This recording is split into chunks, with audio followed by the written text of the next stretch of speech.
This is my best conventional deadlift, 675 pounds. In comparison, my best sumo is 765 pounds.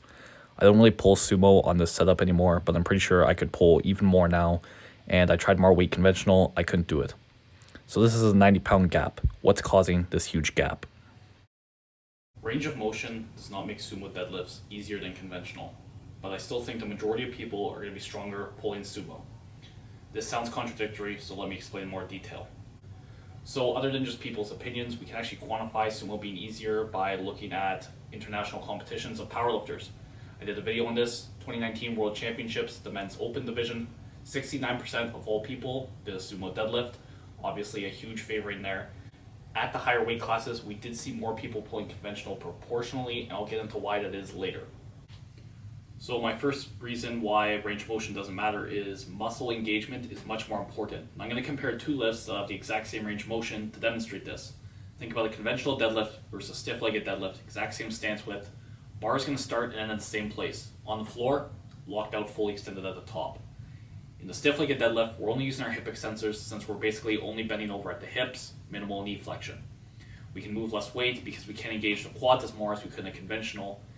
So as you can see, where we shift the body's loads during the lift matters more than actual range of motion. I'll get into how this plays out in where we're distributing the loads during sumo later.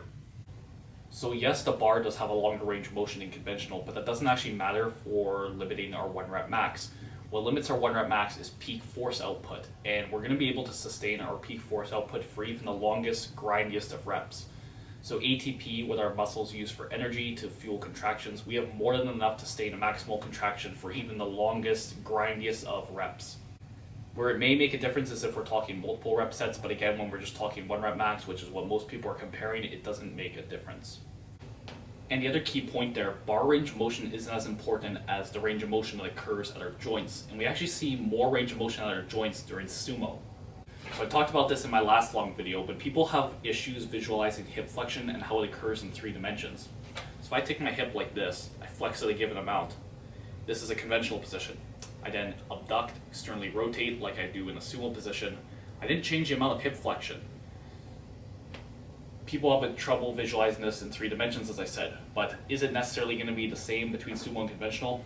Well, I actually have a study linked below. It looked at people's sumos versus their conventionals, and when you account for this 3D aspect of hip flexion, we actually see more or less identical ranges of motion between sumo and conventional. The differences were not statistically significant in the samples. At the knee joint, we actually see increased range of motion. So let me demonstrate that first. So I take my conventional stance, given amount of hip flexion, then I abduct and externally rotate. If I try to pull sumo from this position, I'm going to be way over the bar. So what you see most sumo pullers do is they sit their hips back down. They don't actually change their hip flexion angle when they do this. As I said, they looked at sumo versus conventional. The people had the same amount of hip flexion. They bend at their knee more. They have a greater amount of knee flexion.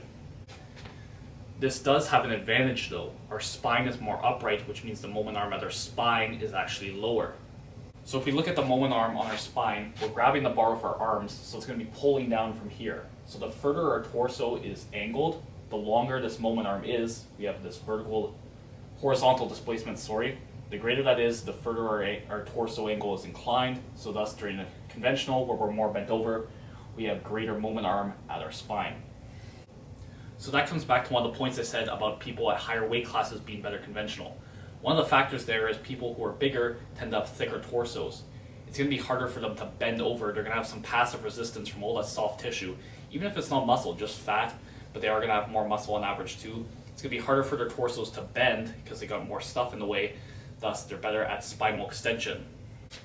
This could be one of the factors why people tend to pull more sumo is the lower demands of spinal extension.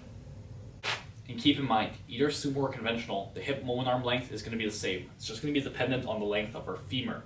Sumo or conventional, that means either way, for the same weight, we're going to have the same moment of hip extension to overcome. At that uplift, we're going to have the similar amount of hip flexion either way.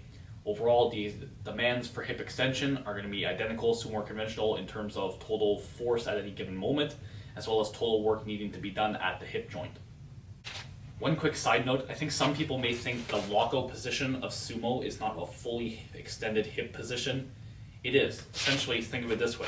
I'm standing straight, hips are fully extended, and then I ask you to abduct your hips. then you just externally rotate, point your feet out. You didn't flex your hips at all. This is the locked out sumo deadlift position. Unless you compete in one of those bad federations, that doesn't make you actually lock out. Now, if we look at the moment arm for sumo at the knee joint, we gotta think in the transverse plane, basically the plane that goes side to side, back and forth, not up and down. I'm in a conventional position. I'm only in these two dimensions. I can go up and down or back and forth. In a sumo position, we're now in 3 dimensions. We got the back and forth and the side to side, not as much up and down. So in the sumo, we're going to have more range of motion in this transverse plane. The moment arm is going to be longer. That's largely where the 300% higher starting moment of knee flexion comes from. So the demands are 300% higher to extend the knee, but that doesn't necessarily mean it's 3 times as hard. We actually have to consider something called co-contraction of muscles. So the hamstrings, they cross both the hip joint and knee joint. They can flex the knee, which is the opposite of what we want to happen, but they can also extend the hip. When they do extend the hip, they're necessarily going to have to pull on the knee and pull it into flexion, because that's where the other end of the muscle is. So that's resisting what we want to happen. What we see is either style of deadlift, the more level of knee flexion we have, the less activity we have in our hamstrings. We actually recruit more of our adductors in this more bent knee position. So essentially what that means is, though the demands for knee extension based on the weight of the bar are 300% higher, we actually have less hamstring activity resisting knee extension as well. So it doesn't actually work out to 3 times as hard. It is still going to be harder to extend the knees during sumo. I don't have actual numbers, the exact amount, but we do see higher EMG activation of the quads during sumo deadlifts to back this up. And to just fill in all the gaps, like I said, we're having less hamstring activity. That extra hip extension comes from the increased activation of the hip adductors, which are a very strong muscle for extending the hips as well. One other key point about this knee extension thing, the 3 times higher demands, is I think the sumo position generally lets your quads work better, more efficiently. I don't have as much solid data to back this up, but I want to use the example of squats. So you think about it, most people's strongest squat stance is not going to be like their conventional. They're not going to be very narrow, feet mostly forward, maybe a bit pointed out. They're usually going to be more like a sumo stance. Their toes are usually a bit more pointed out. Their hips are a bit wider set. They're a bit more abducted, externally rotated. This is usually a stronger squat stance for more people. The reasoning being it's probably the best way they can work their quads. So essentially, we're in a sumo position. We're mimicking that strongest position for our quads. It helps explain why we can overcome that 300% higher demand for knee extension. It also could explain why some people are just stronger sumo. So another side note, somebody may say these wider stances may make squats easier because they take loads away from our knees and put them on the hip extensors. This isn't exactly true, not necessarily in the way that you mean it. We actually see at greater stance widths, if we keep all their factors the same, bar placement, the amount of depth we hit, we actually have a greater knee extensor moment when we're in a wider stance. Despite this, the EMG activities between wide stance and narrow stance squats is identical in the quads. So the conclusion I'm coming to there is, despite the higher knee extensor demands, we have the same amount of quad activity. The quads are in a more efficient position to work at these wider stances. I think the same rationale could apply to the hip extensor muscles as well. Like I said, we're going to be in a more bent knee, flexed knee position during sumo, so it's harder to compare the two. But when we look at squat data for the same given amount of knee flexion, we do see with wider stances we have better engagement of the glute maximus and the adductors, both powerful hip extensors. So essentially my rationale would be at these wider stances we can better engage our hip extensors for extending our hips. So let's summarize the key points thus far. Range of motion doesn't matter because range of motion of the bar is not necessarily going to be the same as the range of motion of the joints, which is actually higher during sumo. The way our positioning affects muscle engagement probably matters a lot more than the actual range of motion itself. When comparing sumo deadlift to conventional, we do have more extension demands for knee extension, but we have less demands for spinal extension, vice versa with conventional. And besides just shifting demands to different parts of the body, the positioning of sumo may possibly, I don't want to say definitively, but may possibly allow us to engage our muscles better.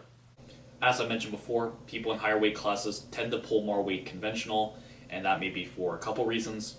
Like I said before, spinal extension demands are higher during conventional. Somebody who has a thicker torso, it's just going to be harder for them to be bent over. There's more passive resistance for spinal extension, therefore it's not as big a deal for them. The other factor I think is sumo is it's very important that we can maintain externally rotated and abducted positions.